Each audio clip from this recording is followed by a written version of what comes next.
Hey everybody, Ace Trainer Liam here, and welcome back to my series where I'm going through each of the 8 Pokemon regions and listing my top 10 favorite Pokemon from those regions. Last week we looked at the Hoenn region, which honestly was quite difficult for me, as I said, because like the Hoenn games are like my least favorite generation of Pokemon. I don't dislike them, they're just my least favorite, I suppose. Like all the others I prefer rather than me disliking it. But this week is going to be a lot easier because we're talking about my favorite generation's region, which is Gen 4 is my favorite generation, and the region is the Sinnoh region. God, that took me a long time to just say that, didn't it? Now, my actual favorite region is coming up in a couple of episodes' time, but in terms of overall generation, I love Generation 4, and part of it is the Sinnoh region's Pokedex. The Pokemon they introduced in Generation 4 are some of my absolute favorites. Before we get into the list, of course, let's set a like goal. Let's go for 1,000 likes on this video. Let's see if we can achieve it, because it is Sinnoh after all, and it's just got so many great Pokemon. Obviously, you can wait till the end of the video to leave a like, but just don't forget, you know, help me out. And of course, hit subscribe if you're new so you never miss a video. And don't forget, use code ACE for money off G Fuel.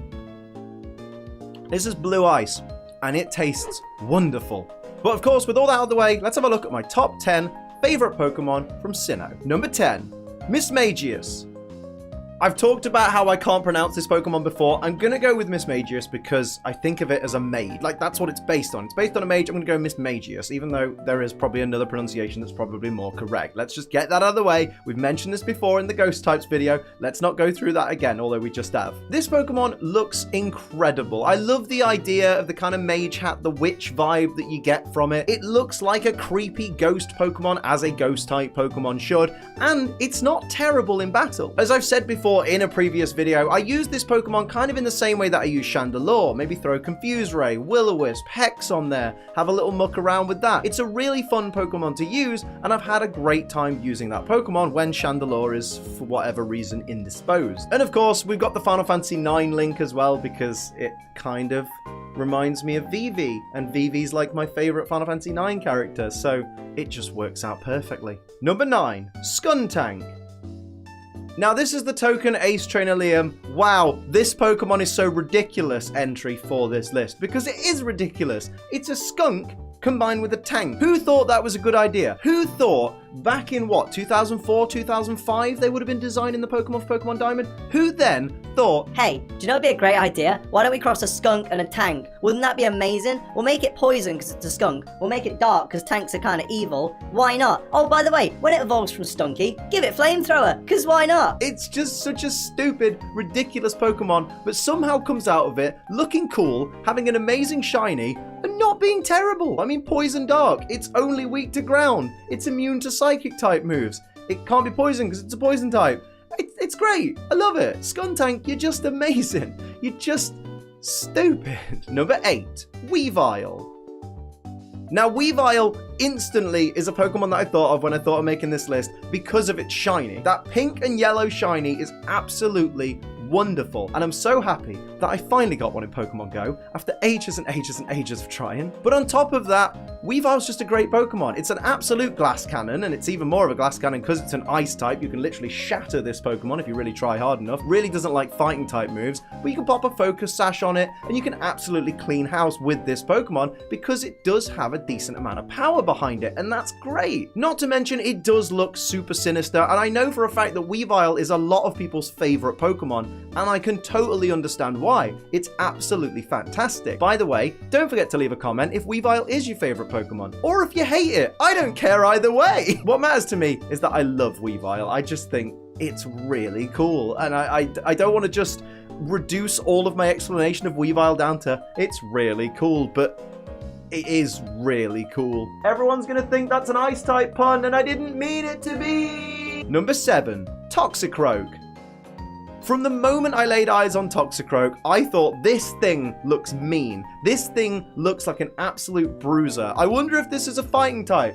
Oh, it's a fighting type. Of course it is. Look at it. It's a fighting type poison dart frog that just looks boss. I love the wraps, like the wrap thing. I don't really understand tape and things on muscles, but it's got those, and that makes it look really cool. It evolves from cheeky little Krogunk, who's just so sassy and ridiculous and stupid, and then it becomes a little bit more serious, a little bit more evil. Fantastic shiny version. It's a great Pokemon, although it is pretty weak and it's difficult to use competitively. I know people do have success with it. I always have to follow that sentence with that sentence because there's always one person in the comments that's like, well, actually, I use this Pokemon quite successfully. Or even worse. Actually, Liam, I've beaten you with Toxicroak before. I destroyed your entire team. Yeah, I get it. I suck. But I suck well. Not unlike your mum. Mums aside, I think just Toxicroak oozes, no pun intended, because, you know, it's poison type and oozing and poison touch and all that. It just oozes just this sense of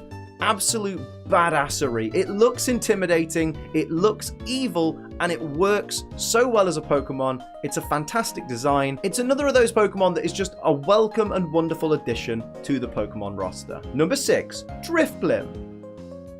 I would argue this is one of the more unique Pokemon I think I've ever seen. It does that beautiful job that I love with inanimate object Pokemon, where, yes, it does look like a hot air balloon. Like, you can look at Drifblim and go, yeah, it's based on a hot air balloon. It literally looks just like one. But it's got enough differences from your typical hot air balloon for you to go, it's a Pokemon, though. That's definitely some kind of Pokemon. Like, look at it. It looks like a Pokemon. I love that stuff. It's really hard to put into, like, definitive words how great Drifblim looks and what it is specifically that makes it look like your quintessential Pokemon, but it works so well and Drifblim does it so well. It's a fantastic stockpile user and of course gets that lovely aftermath ability just in case it does get knocked out. It does all the ghost type tricks and tropes as well, which is absolutely fantastic. And good lord, it has one of the most beautiful shiny forms I think I've ever seen. That combination of gold and a bit of blue and a bit of green.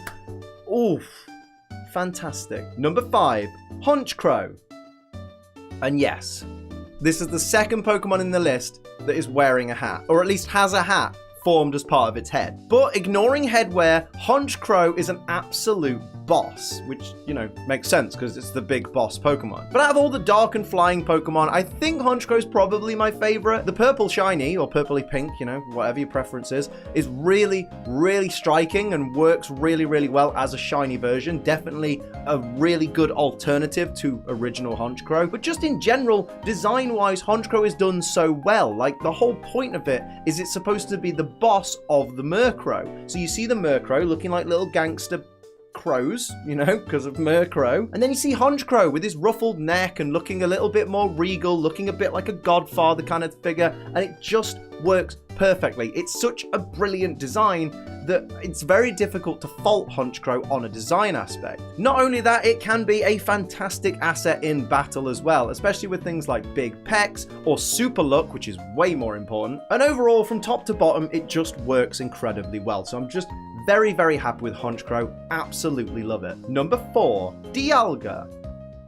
I won't keep you long on dialga because it's a legendary and legendaries are kind of boring, but dialga does a brilliant job of making me like it even though it's a legendary Pokemon. Yeah, it's overpowered, as legendaries are. Yeah, it gets pressure, as legendaries do. But fantastic typing, Steel and Dragon, therefore only weak to ground and fighting type moves, but it's got the defenses to be able to survive against those kinds of moves anyway. It looks incredible. It's a beautiful armored dinosaur dragon thing that looks...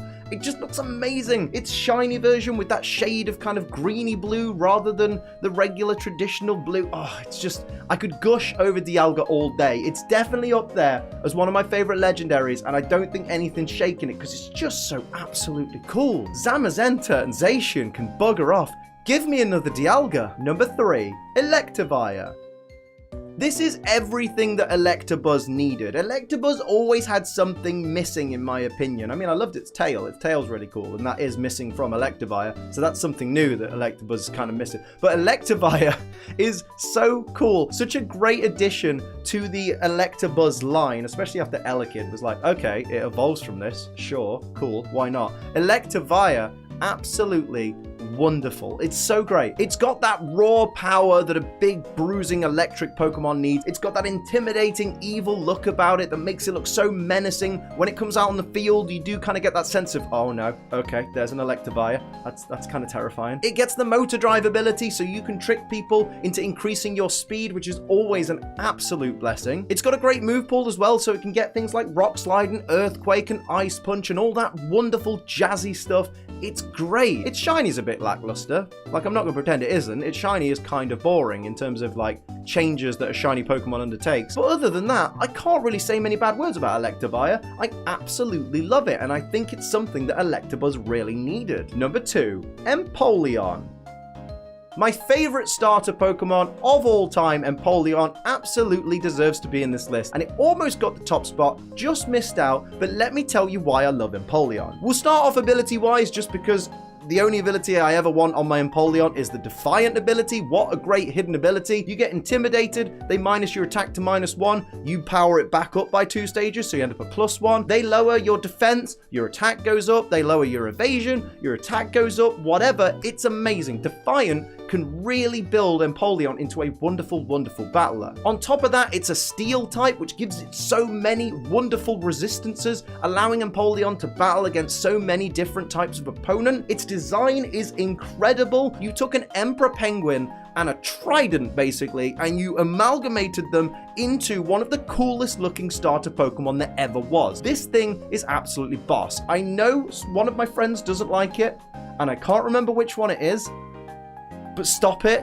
It's really cool, and you just need to recognize that. Don't have an opinion if it's about Empoleon not being cool, because it's wrong. If the comments are allowed to tell me mine are wrong, I could tell you yours are wrong. Stop it. Empoleon's wonderful, and if it wasn't for Empoleon, you wouldn't have me in front of you making this video right now, because Empoleon was my starter in Pokemon Diamond when I first got back into Pokemon in 2013, and my god, if it wasn't for that Pokemon being so incredibly badass, I wouldn't be here today making these videos. And I'd be really sad because I'd be doing a job that I hate, working with the general public. Ew. And number 1, Garchomp.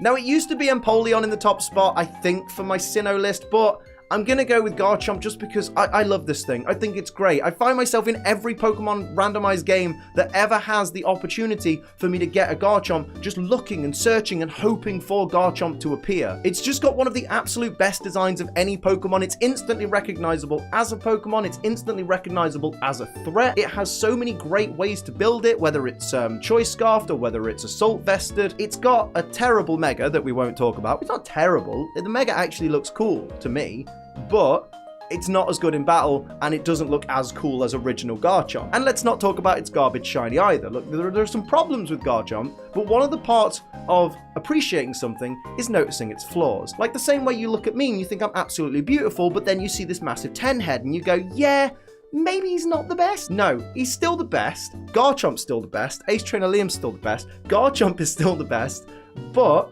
I can recognize its flaws. But that just makes me, for some reason, like it even more, because then I relate, because I'm a little bit flawed. I have my flaws, Garchomp has its flaws. It's a relatable Pokemon, and at the same time, still ends up being an absolute badass after all that difficulty. That is what Pokemon is all about. Probably. I don't want to gush on Garchomp too much, because I could do it for hours, and that's not what anybody wants to hear. So Garchomp, well done. You've hit the top spot. You're amazing, despite your flaws.